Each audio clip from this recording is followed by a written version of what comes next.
Welcome back to WHDT World News. I'm Gary Franchi, and joining me now is whistleblower from the World Bank, Karen Hudes. We're going to bring you the conclusion of yesterday's interview. Karen, welcome back. Thanks for having me, Gary. Karen, when we concluded yesterday's interview, we were discussing, or you had brought up the new Constitution that was instated in the United States. So is the Constitution that we know today in effect, or is there a different Constitution that you claim? Unfortunately, we are being snookered by the Congress because every 2 years they reintroduce a state of martial law. And we are not under our first Constitution. We are under this second secret Constitution. What that Constitution provides is that our tax dollars are going to pay interest to the Federal Reserve. They're not paying for any of the services that we need in our country. Instead, where are we getting the money? We're getting it from the poppy fields in Afghanistan and the drug trade. That's how we're financing our country. This is a travesty. Now, you mentioned that the secret Constitution allows for the interest to be paid to the Federal Reserve. But isn't that the Federal Reserve Act that we know that was established in 1913 when it was passed on Christmas Eve? So where does that law fall into place? You'll remember that President Lincoln was assassinated by a Jesuit. Mm-hmm. That was in order to prevent the greenback dollars that Lincoln had issued directly by the Treasury Department. And so what happened was the bank of that day was then able to continue to earn interest on the currency of the United States. That was why he was assassinated.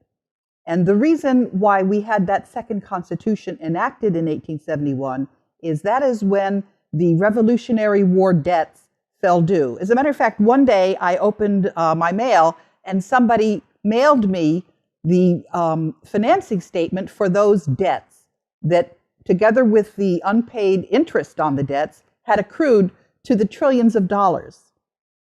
Now, the concept of a secret Constitution, some people might cry foul there. I don't believe a word you're saying because I've never heard of such a thing.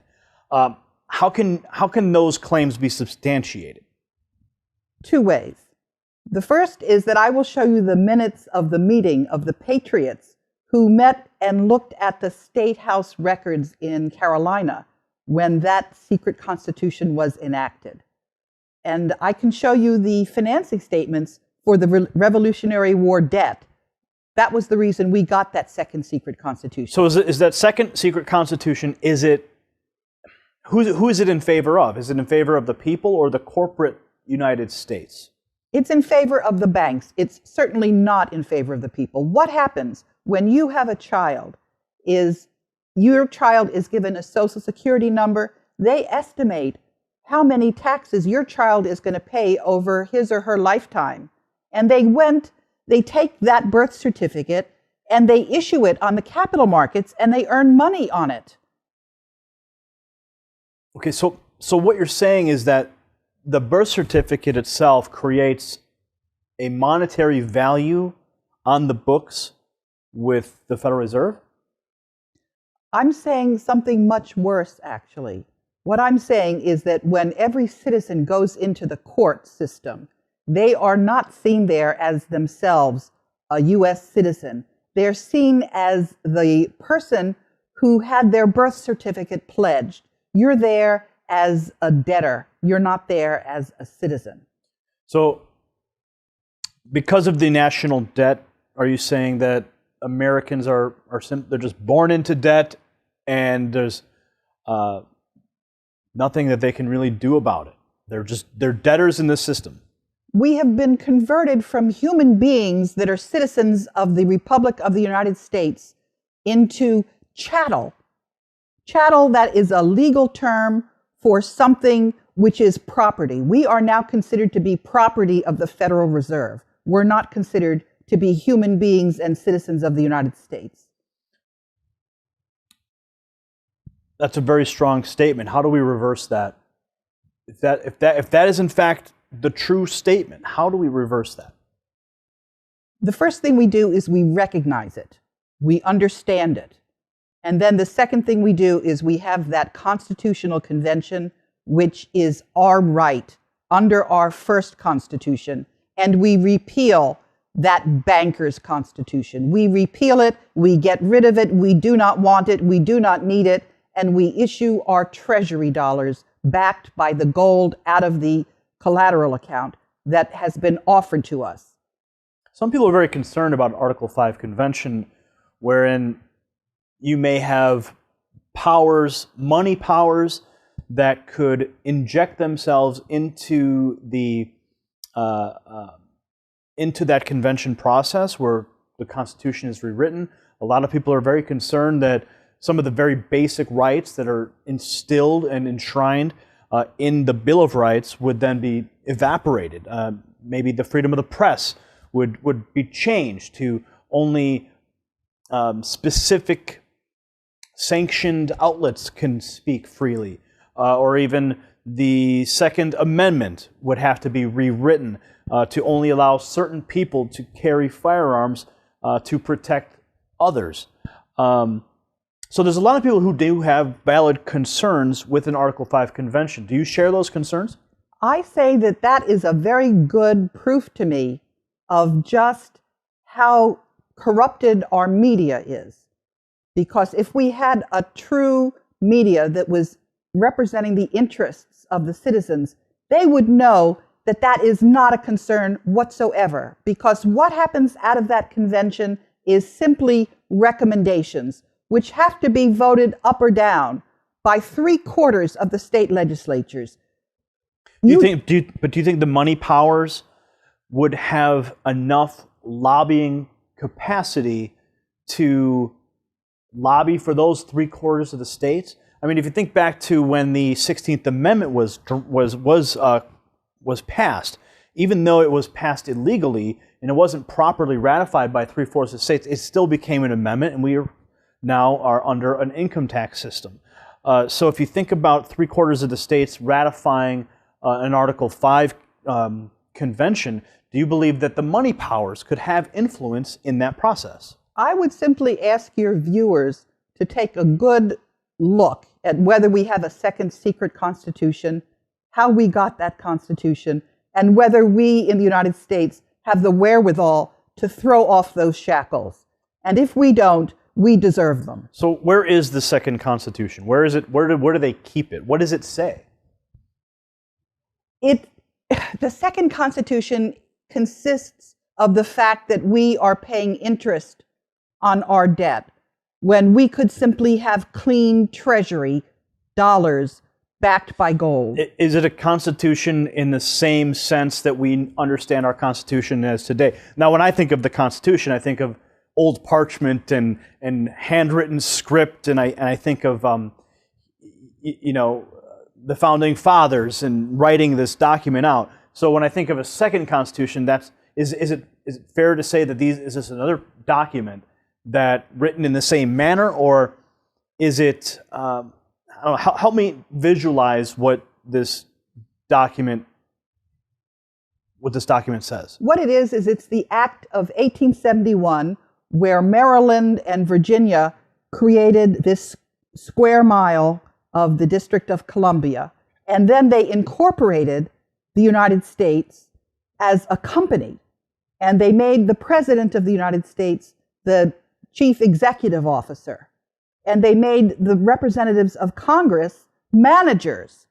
And so when people come to Congress, they're taught very quickly that their constituents are not what it's all about. What it's all about is for them to get on the dole of the federal government, which is there to enslave the people who live in the United States. That's what that is. So is it fair to call it a constitution then, or is it more or less when Maryland and Virginia created Washington D.C. as its own district of Columbia as we know it today? Well, it's more than that, because the federal courts, the judges, are not sitting there in courts of equity. They're secretly treating us as if we are property of the United States. When we come in there, we are not there in a court of equity. So yes, it is a different arrangement with our government.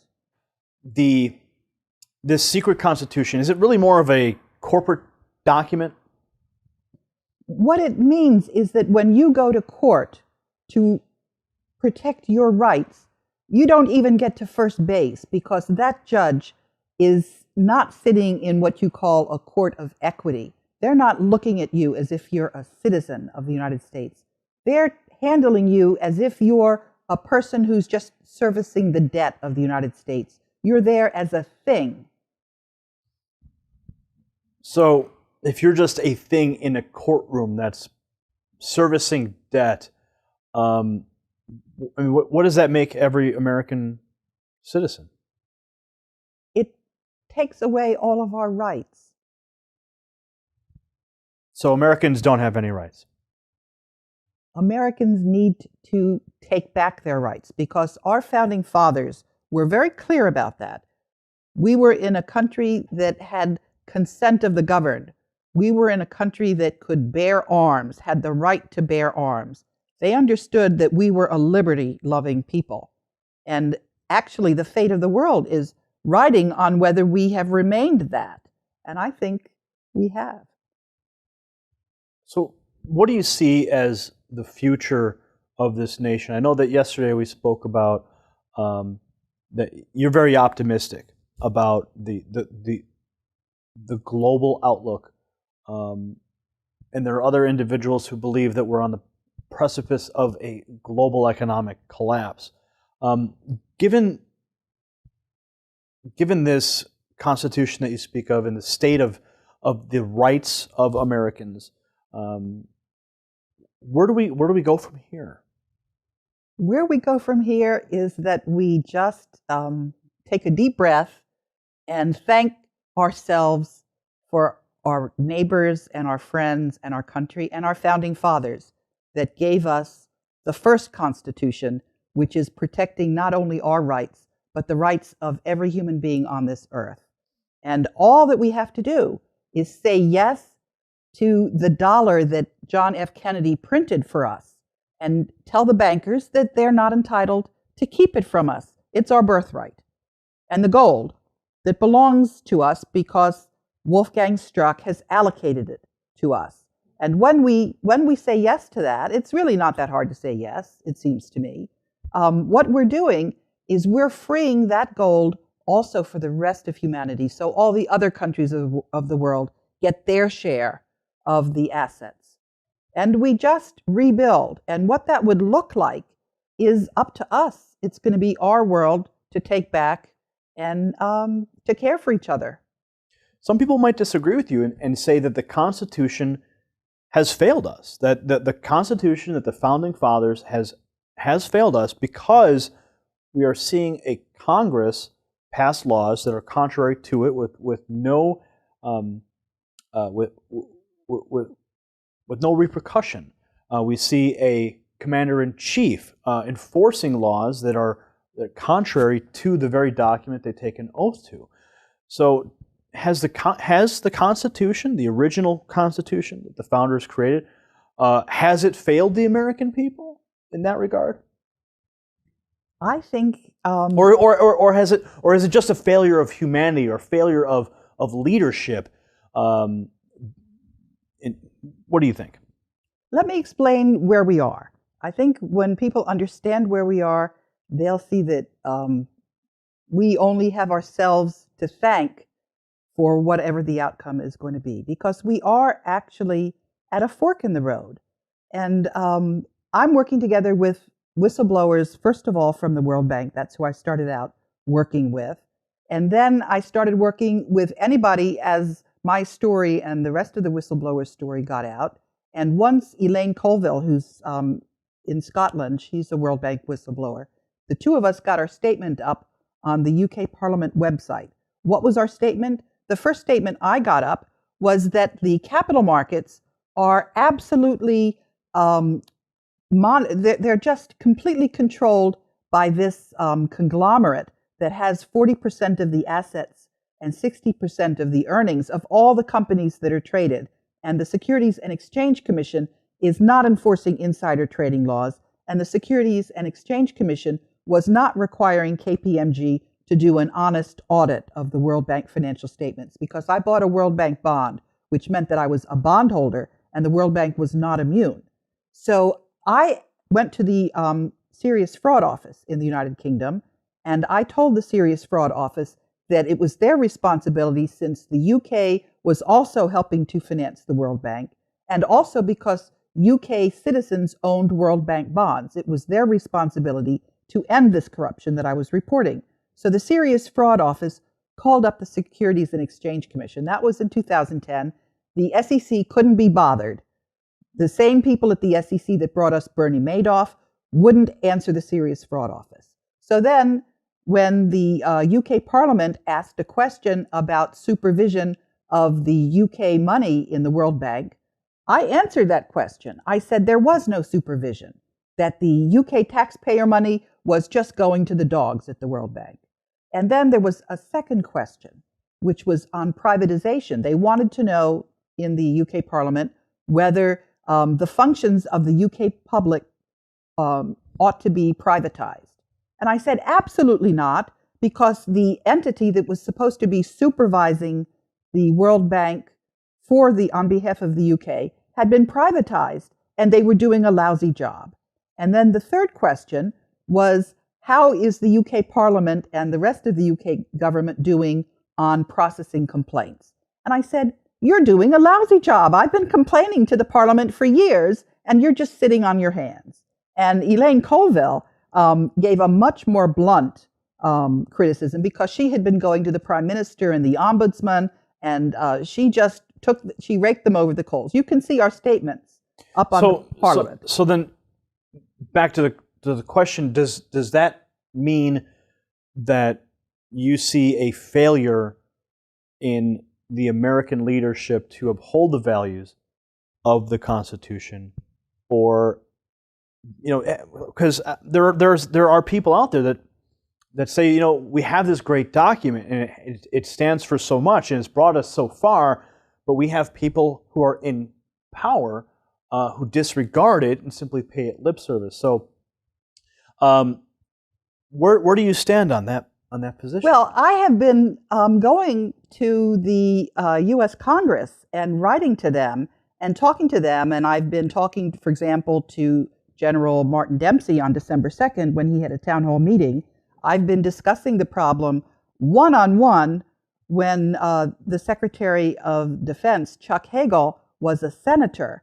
I spoke to him about this power transition model that we were discussing, which is very accurate, which said that we were at a fork in the road, and that if we would lose our allies, we would have a currency war. And they know very well how that model works, because they've been working on it in the Department of Defense, and how very accurate it is. So what can I say? They are completely aware of the fact that we are at the fork in the road. And why I think we're going to take the high road is because they know enough citizens are also aware of this model, and they're demanding of their government that we take the high road. They're not letting them off the hook. They're writing their Congress people. And for example, there was a meeting. I've been at this business of whistleblowing, and I've been getting public coverage now for quite some time, although not with the mainstream media. You won't find the first interview on the mainstream media. So going back to one of your questions about RTTV, when RTTV did have me on, this is not a little story. Where did you find this in the mainstream media? So no, we're not. I guess the answer is, you get the government you deserve. There's something called the National Taxpayer Union. They have a blog up on me. I've had a number of people writing their Congress people, and I was going to start talking about the county executives, because there was a meeting of county executives in July. And what happened was one of the people that just writes to me based on some of the news coverage that I'm getting with HDTV and also with the stories on the alternative media. So they contacted me and they said, you know, Karen, you can't just keep going to the governors. You have got to go to something else because the governors are not responding. So that's when I started writing to an organization of county executives. And they had a meeting in July and they elected Ike Leggett, who is the county executive of Montgomery County, Maryland, which is the county that I live in. And so I have been keeping Ike Leggett informed. I've been asking all of the people that contact me to contact their county executives as well. So what I would say is that we have a very intricate but powerful system in our republic that does have all of the bells and whistles necessary. And we will be able to take back our republic. I'm very optimistic that the machinery will work. But I'm also not underestimating the amount of the cleanup job, because I've been, as a lawyer, I've been going to the American Bar Association. I would have to say that the legal profession is seriously, seriously broken, that the bar associations should not be responsible for licensing attorneys because they have not been responsive. I say that that system is totally broken. Karen, we're just about out of time, and I want to give you another opportunity to give your final thoughts to the American people on the state of America and the state of the world, and the practical things that the individuals can do to make change happen for humanity. Well, the very first thing I would say is go out and buy silver and gold coins, because we still have Federal Reserve notes, and those pieces of paper are toilet paper.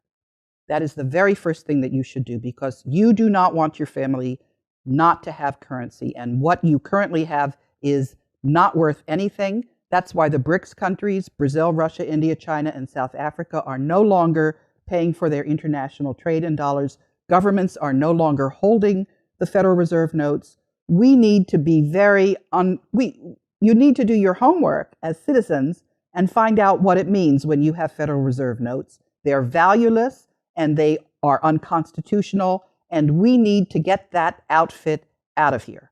That's the very first thing. And then the second thing is that we have to all work together to clean up the mess. And I don't think it's going to be that hard, actually, to get our republic back.